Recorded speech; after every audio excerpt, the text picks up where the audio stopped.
Greetings and salutations, friends, and welcome back to the TeamIslas podcast, episode 19. Out of high school, going to college. My name is Doug Bush, and today I'm joined by Patricia and Zach Shear. And this is the podcast for anyone looking to better themselves in percussion education. Rule 6 of the 24 rules found in Master Hands. Rule 6. There are 3 types of timing: spatial, motion-based, and rhythm change. What are we talking about here, Mr. Bush? Well, what we're talking about is step 1 is timing. I was very fortunate in an important formative years of my career. This is drum corps early college, to be taught by some just outstanding percussion educators that really influenced and shaped me throughout the entirety of my career. Mr. Jim Yakis, Jeff Moore, Mr. Paul Rennick. They all preached the value and the importance of timing, and how if it wasn't in time, it didn't really matter.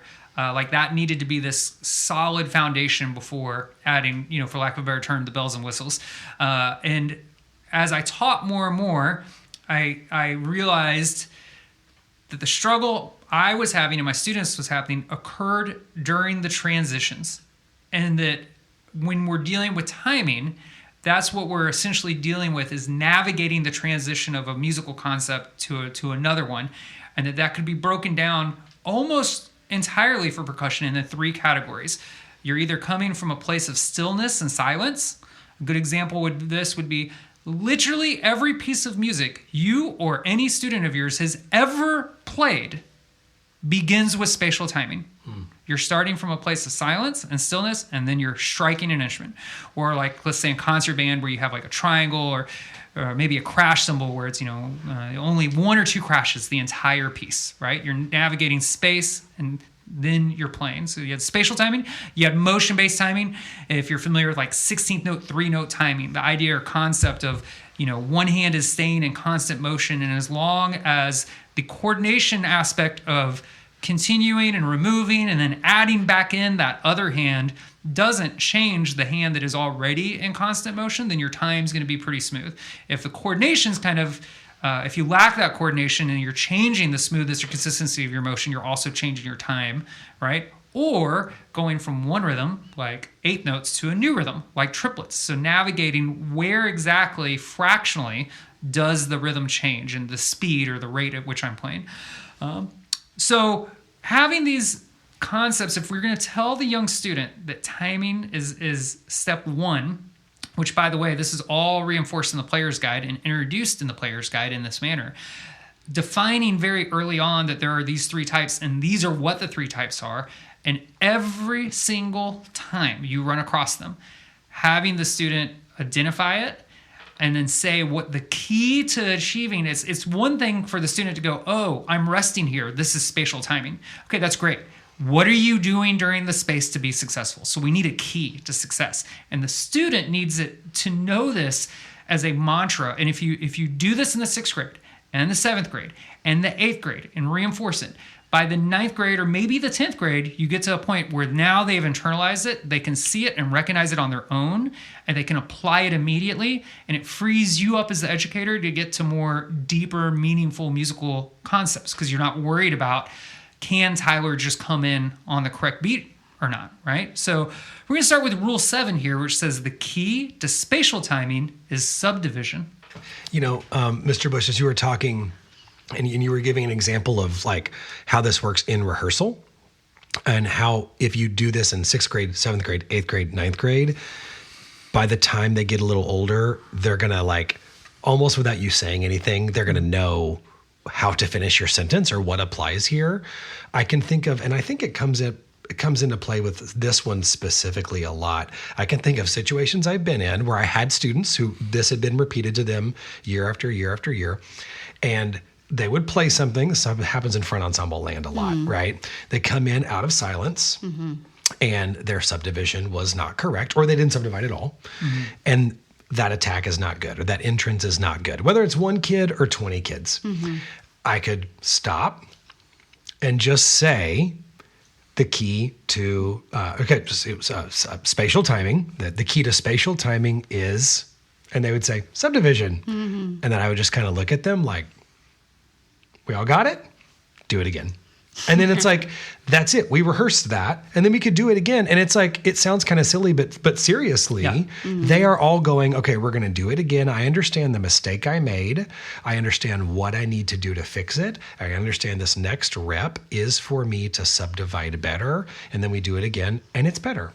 And it's like, it sounds a little bit like almost hokey, but it's actually a very effective, and here's the key, quick way to get the point across to every kid and diagnose an issue, make the problem better in a really clear, quick, effective way. It's like a very helpful rehearsal tool to have these little shortcuts to exactly what needs to be worked on or focused on. It's incredibly invaluable. It can also seem like a waste of time if you are in a situation where you have incredibly fast tempos and techniques that you have to get the students to get better at or more efficient at. Practicing exercises that develop spatial timing means that they're not playing more than they're playing. And so it can be, if not given the right attention, or if the students aren't given specific goals within the exercise, it can be something that can be very boring or almost feel like it is a waste of time. But in reality, is one of the most valuable timing exercises or skills that you can instill, because it's not just about getting good at attacks. Like, it is an exercise or a skill that will develop patience and independence. Also, one that I think I use it for a lot is confidence. Yes. Because I notice, I'm sure many of you have as well, that a lot of the time the attacks are dirty. It's not because players don't know where that first note is supposed to be, but they doubt their ability to strike it. And they might not even realize that they're doubting it, but in the velocity they use or the height that they use or when they initiate the stroke, it proves that they doubt themselves. And this gives plenty of opportunities to get comfortable in dealing with space and silence, which can be very uncomfortable.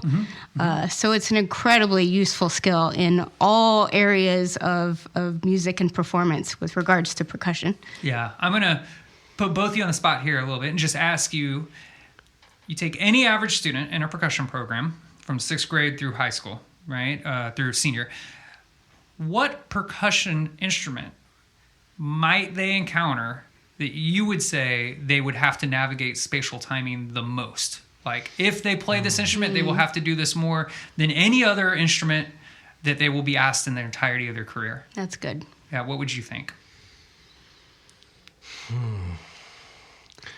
The first thing that comes to mind are like instruments that are really articulate and you can't hide them, even if you only have like 5 notes. Yeah. Okay. Right? Like, I always tell kids who are, I mean, there are others too, but I get so nervous anytime I see a tambourine or a brake drum in a front ensemble. Yeah. Right? Brake drum is a good one. Tambourine or brake drum. Yeah. Right? Because it's like, number one, I don't care how loud the amplification is, how loud the band is.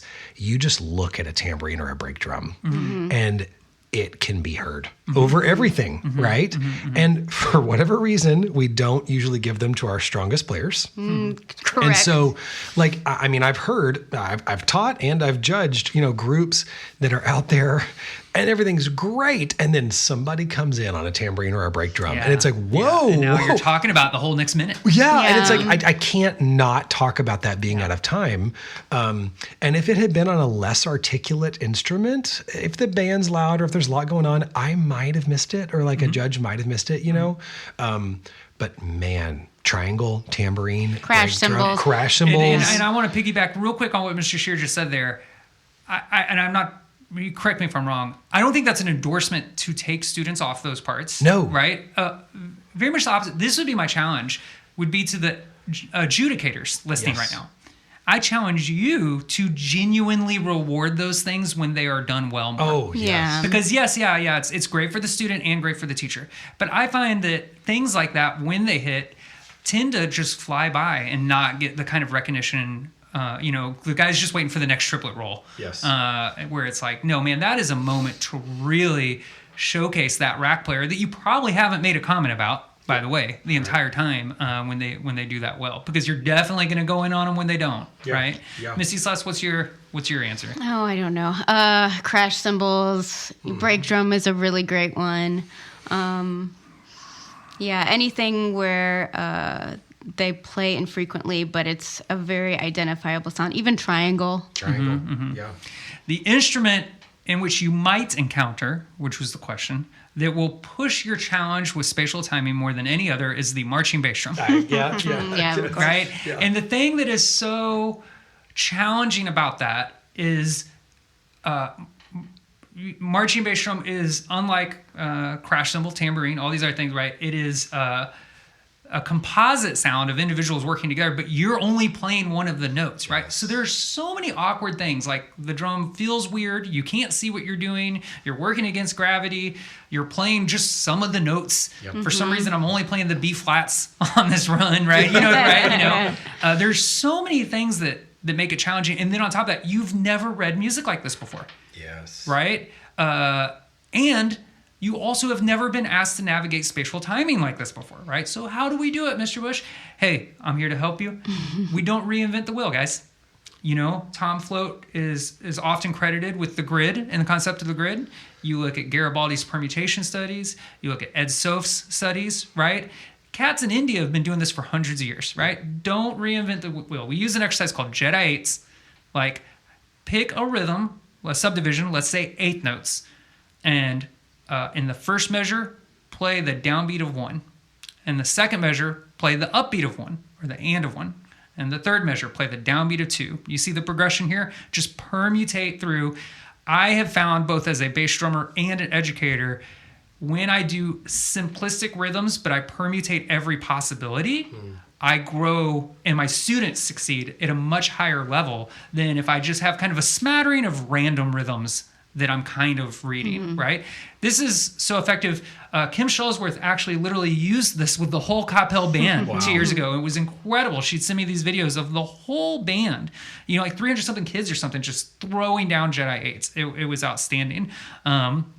So that would be my recommendation, for approaching this when you have those kids and they're in that, I don't want to put anyone on blast. I won't name any names, but when I see some of these bass lines, we're playing exercises. Bottom bass is playing a buzz roll while, drum 4 and 5 are break dancing, and drum 2 has a cowbell out for some reason, and drum 1's doing behind the back shots on the backbeat, and this is like quote unquote double beat. It's like, I don't know. Okay, that's fun. But Mr. Bush ain't got time for that, dude. This is like the junior varsity, beginning freshman student. I need them to be able to play the downbeat in time, right? I couldn't agree more, Mr. Bush, but I will say I've been in this situation when it was my program and when I've been brought in with other programs. Sometimes it can be kind of like you have to really face your fears and maybe be really honest with yourself to go like, okay, we're going to play Jedi 8s. And then you're going to find it doesn't sound very good. We mess up a lot. And it can be kind of like you have this doubt of like, oh, I thought we were pretty good. Why can't we play 1/8 note partial? Because it's like the exercise is so simple that we equate that with it being easy, right? And it can actually be easier, maybe feel a little better to like play all this kind of more complicated stuff where maybe the mistakes go by a little quicker. But like when you play Jedi 8s, you cannot hide. Yeah. And I've been in situations where it almost makes the kids feel like a little beat down or like maybe we're not as good as we thought we were. But like Ms. Islas, you were saying, in an exercise like that, there's more silence than there are notes. And then and the key to spatial timing is subdivision, right? So I know anytime I do Jedi 8s with a group, and then we obviously talk about subdivision, I love to ask them, and I always pick like that one vibe kid who hasn't said anything the whole week, say, okay, Susie, you're subdividing, right? Yes. Okay, great. Could you tell me about your subdivision? Hopefully we've already identified what rhythm that should be. Like, let's say we're subdividing 8th notes. Okay, great. That's a good time. If we haven't talked about that yet, don't just ask them, what rhythm are you subdividing? It's like, who knows what they're going to say. But then like, let's say we've established that. Then I like to say, what is the sound you're hearing? Is it the sound of a metronome? Is it the sound of a snare drum? Is it the sound of a xylophone? Like, is Sound it of your high? own counting? Is it the sound of your own counting? Right? You'll get some really interesting answers. And identifying it and asking them to clarify it for themselves on that level. Like, I want you to hear Johnny, play that C on the xylophone or whatever. Like, I want you to hear that, and I want it to be eighth notes, and I want you to actually, like, that sound should be so real in your head. That like opens up a whole new level of subdivision. But it all starts, Mr. Bush, like you said, because we gave it a rule and a system and a set vocabulary and a definition. I think that's just so helpful, especially for younger students. I do want to add a word to the wise. Practicing an exercise like Jedi 8s is incredibly valuable. Do it in rehearsal, but maybe don't do it at the drumline or marching band competition warm-up in the lot with the other groups playing around you at different tempos. As a surefire way to lower the morale and make the kids feel weird right before they have to perform. Yes, absolutely. I will say, though, two things here before we move on. First is Mr. Shear, who is one of the most successful, most state championship winning educators that we know, who is also one of the most humble educators we know. Yes, absolutely. His name is Michael Lemish. Possibly more UIL state titles. I'm not sure if I'm right about this, but possibly more UIL state titles than any other maybe music educator ever. Yes. Yes. Incredible. And this guy, we know for a fact, there is no one that committed to spatial timing as much as Mike Lemish. We would be in front of this Argyle drumline. They would be playing dotted quarter note off the left, eyes closed, yet only on beat 3. Right? Like, this is not a joke. For like 20 minutes. Yes. And it was so beautiful because Mike knew once the season started, you talk about wearing hats. He wore a lot of hats in that Argyle band. He's helping with the marching and with the sound. He knew that the drum line had to be pretty good to go because he wasn't going to be able to spend a lot of time with it. It's not like he had a para until they're towards the end. So he understood very much, I think, because he's such an outstanding musician and educator and drum set artist. He understood the value and importance of the spatial timing and how many problems it would solve from him if he just sunk a lot of time into it. Now, this piggyback on what Miss Islas is implying. She's saying navigating all this space in a loud, crowded parking lot right before a performance isn't good. However, I will say, in the comfort and safety of your own band hall, one of Mr. Wynn's favorite tricks is have the kids playing Jedi 8s or something spatial, maybe even have their eyes closed, and he'll sneak up behind them with a gong or a bass drum or crash cymbals or bongos, and he'll just go ape out, crushing this thing completely out of time, super loud. And it's all to work on that focus and that how do you navigate when you're dealing with space and something happens, right? Something unexpected occurs. Are you still able to subdivide and stay focused and come in, acknowledge that this weird sound is happening, but just not let it interfere with your playing? I'll add one last thing on spatial timing, and that is if you want to have really happy middle school band directors. When you pass those students off from whatever their beginner year is, 5th grade, 6th grade, whatever, and then you pass them off into their concert bands, which is what typically happens. If you want to have really happy middle school band directors, I got news for you. Double stroke rolls ain't going to do it. Even buzz rolls. Like we can probably work with buzz rolls that aren't great. But if those kids have really good, forget motion-based or rhythm change. If they have really good spatial timing such that they can pick up a wood block and hit it on beat 3 or play concert bass drum on the march when they have like a rest for 2 measures and then they come back in, that makes a world of difference for younger players, especially lower level younger players in their like first experience in middle school concert band. Yeah, your middle school directors will love you. Yeah, absolutely. Wonderful. So that was rule 7. The key to spatial timing is subdivision. Let's move to rule 8. The key to motion-based timing is smooth, relaxed, consistent motion. Yeah, I think a couple big things to acknowledge with motion-based timing and try to make the students aware of is your motion affects your sound. A smooth motion makes a smooth sound. A harsh motion will make a harsh sound. A light motion will make a light sound. A heavy motion will make a And that's what I do with the students every time, right? So if they aren't relaxed and smooth, their sound isn't going to be relaxed and smooth. The time isn't going to be relaxed and smooth. Well, what could disrupt this smoothness? It's almost always a coordination facet. Like if I take just my right hand, I can play the eighth notes, but as I add my left hand, it influences the right hands, right? So how do we work on this? I think you take all your basic like 16 note, 3 note, or whatever, is kind of what I said with the spatial. I would reduce the variables. Yes. Right? Start with just that measure of eighth notes, right hand only. Does that sound and move? Oh man, you know how many front ensembles I hear do this? Bum bum bum bum bum bum bum bum bum. Right? They start with just that right hand before they do green, but to Mr. Bush, 9 out of 10. Dun dun dun dun dun dun dun dun. It's like, yeah, they play that first bar and then they don't transition it. The approach, the physiological approach at all when they add the left hand. Now I'm playing different notes and I got to ascend the scale and I got to descend the scale and I'm blah, blah, and it gets out of control. So it defeats the whole purpose of doing that first part, right? Dun, dun, dun, dun, dun, dun, dun, dun. To me, that gives them a little bit more of a start where we can have a frame of reference, right?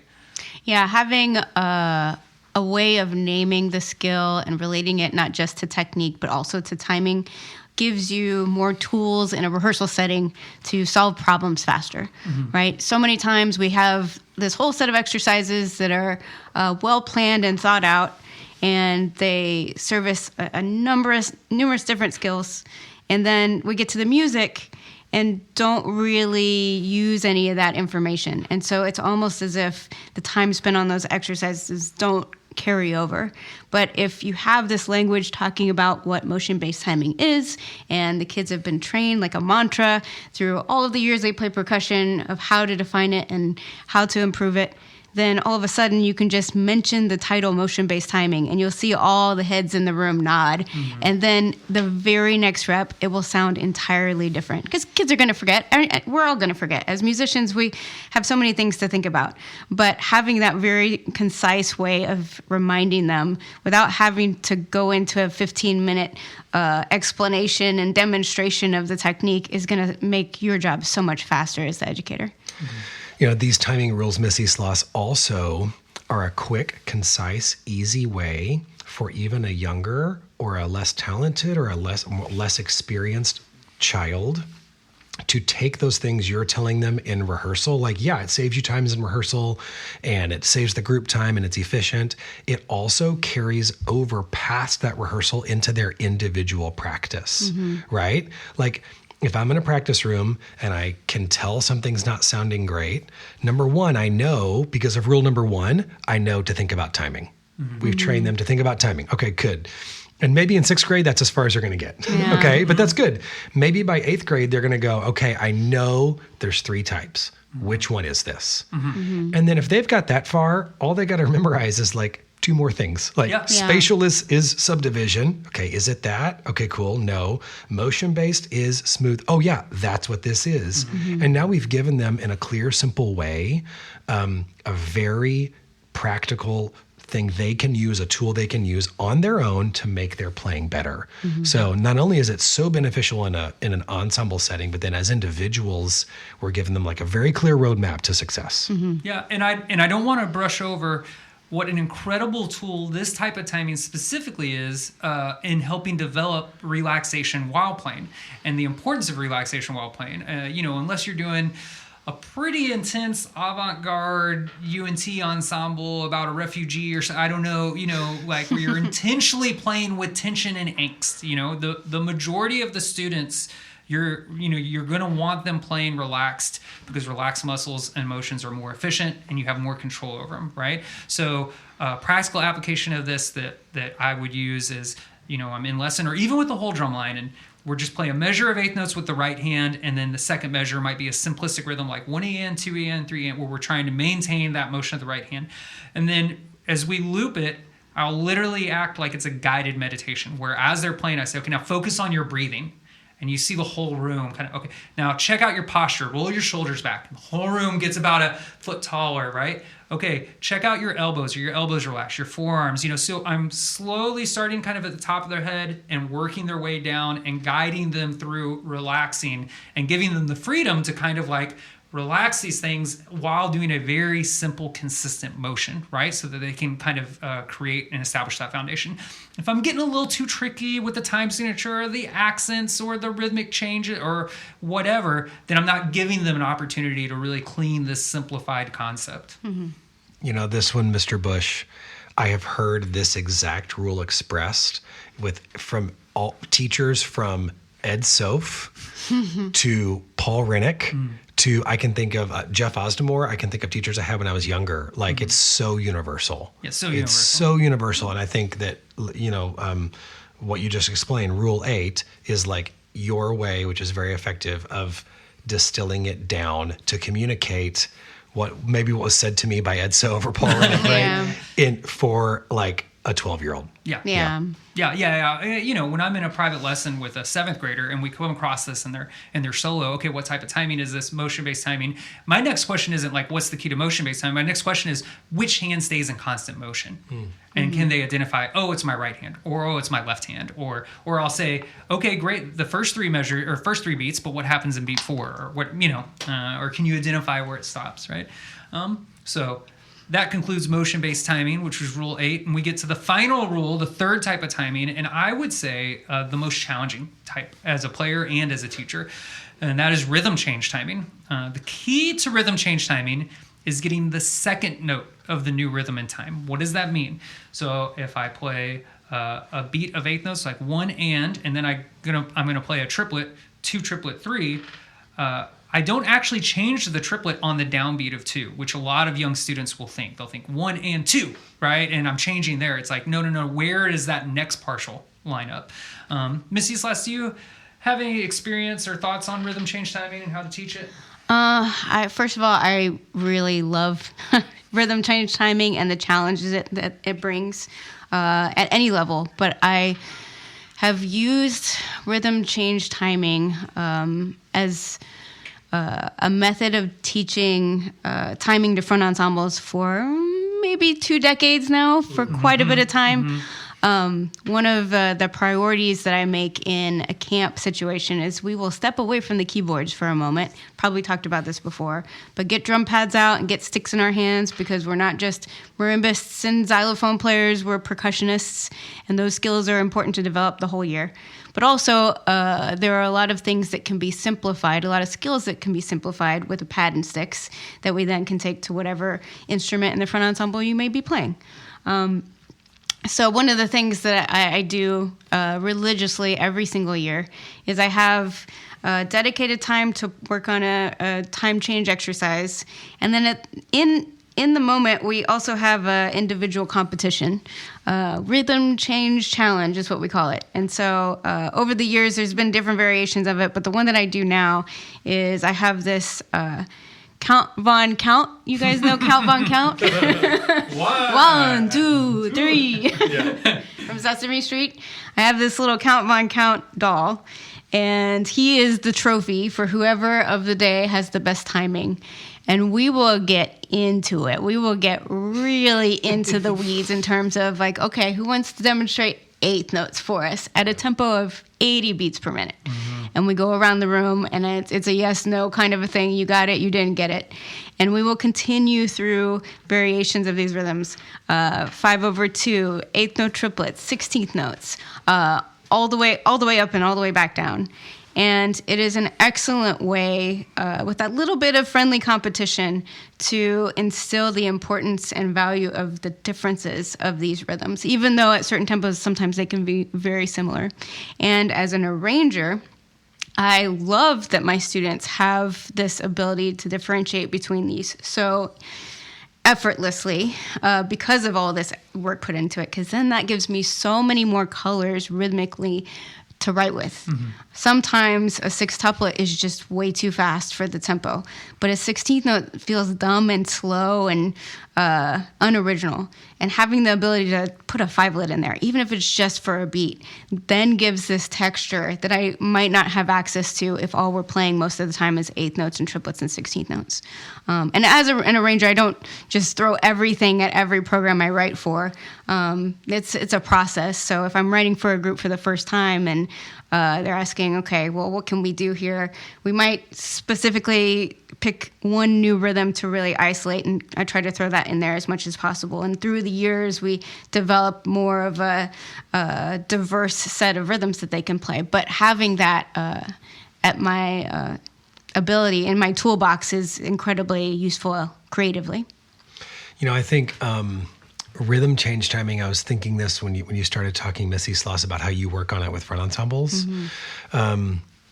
I feel like it's the one, spatial timing, it's not, having the rule helps define it, but it's a little bit more obvious, right? Yeah. Motion-based timing, I feel like sometimes we kind of get there via working on technique, but rhythm change timing, it's the one that I feel like if you don't have a clear defined rule and vocabulary for it, it'll just kind of go under the radar. And it won't really get addressed in this specific way. And I know that because, number one, I've seen it in my own teaching where I've kind of like not had vocabulary for it. And then you guys came on board, and I think as you were developing like these actual rules, Mr. Bush, like it was like, oh yeah. And so I saw myself work on it, define it more, and heard it get better. And then I've also stepped into other schools where I'm like a clinician or a judge, or I'm teaching a camp or something.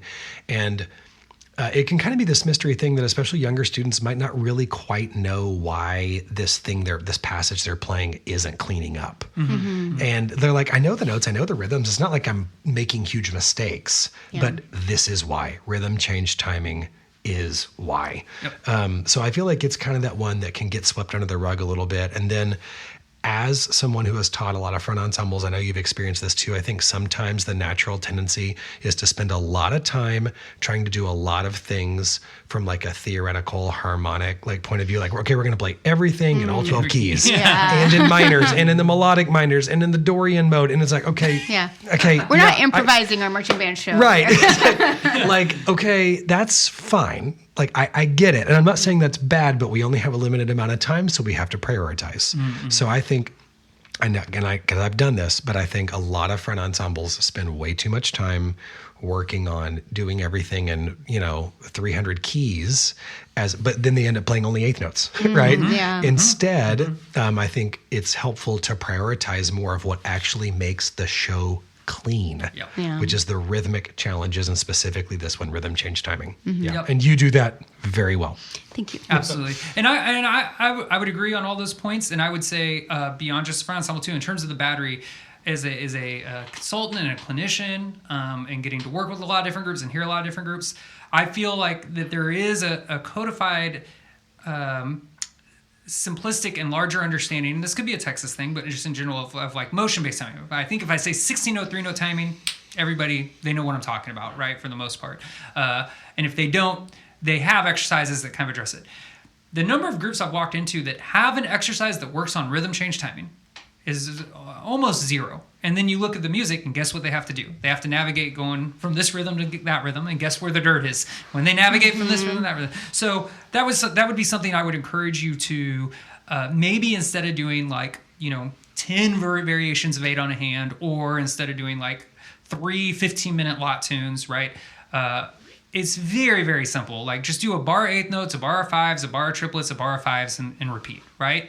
And if that's starting to sound pretty good at a bunch, do it at different tempos, do it at different dynamics, start it off the left. And if that's still sounding really good, okay, we'll do different rhythms or do them in a different order. But you want to have like something that is working on the ability to navigate through these rhythms. That will also free your arranger up in terms of vocabulary.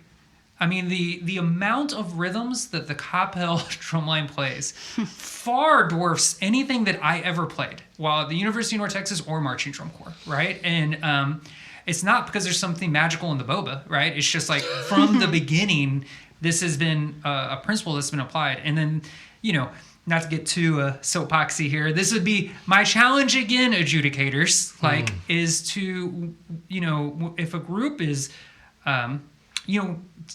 reward the rhythmic vocabulary, right? Yeah. Yes. I think I'd like to give a shout out here to Taha and his group, Sci-Fair, that I got to adjudicate in Houston.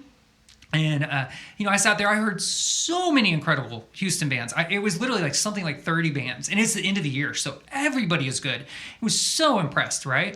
But man, did his group really stand out. Not necessarily because of the playing, they played great, but because of what they were choosing to say. Their vocabulary was so much more mature and elegant and thoughtful. And, there were a lot of groups that just in the arranging, it kind of felt like I kind of knew what they were going to say before they even said it. It was like I was hearing the same thing over and over. Oh, well, I have a small battery window that's going to end in a quarter note triplet. Who could have seen that coming, right? And then out of nowhere, you're having these battery moments, and this group's like, jump, chickadum, and it's like, wow, the space, the rhythm, it was amazing. And, I really applaud groups that have the courage and arrangers that have the courage to kind of express this wider rhythmic vocabulary. And again, if you're an adjudicator, I implore you, it's okay if you didn't catch that those were, dotted 30-second note sevenths. That's okay. You don't have to identify the exact rhythm, but if you can at least acknowledge oh, wow, that was something unexpected and special that was played at a really high level, right? Instead of just two more 60-note paradiddles or something like that. If we don't acknowledge those things and we don't reward those things, we're not going to get more of those. Everybody's just going to sound more the same. But I'm digressing here. I'm going to pull back. Thanks for hanging out with us today, friends. If you have any questions for the podcast, send them to teamislas@gmail.com. That's TeamIslas, TeamIslas@gmail.com. Shout out to all the great percussion companies that support Team Islas: Mapex Majestic Percussion, Dynasty Percussion, Remo Drumheads, ProMark 6 Amounts, Sabian Cymbals, Beetle Percussion, and Lot Riot Apparel.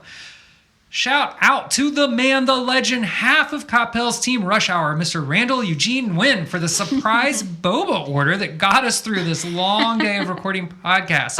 Mr. Shear, do you know what beginner method book Mr. Wynn uses with his beginning students at Coppell? Player's Guide. That's right. Player's Guide features spatial timing, motion-based timing, and I believe, at least in time of recording, more rhythm change timing than any other beginning book on the market. So if you haven't checked it out yet, where could you go check it out, Mr. Shear? You can get it at Bell's Music, Tarpley Music, Sweetwater, Sade Music, Dallas Percussion, and Steve Weiss. Yeah, or straight from the website, TeamIslas.com. Hey, if you are a master of space and time, leave us a 5-star review. Remember, friends, step 1 is time. Step 2 is sound. Step 6, 7, 8, 9 we did today. Step 3, subscribe to the Team Islas podcast.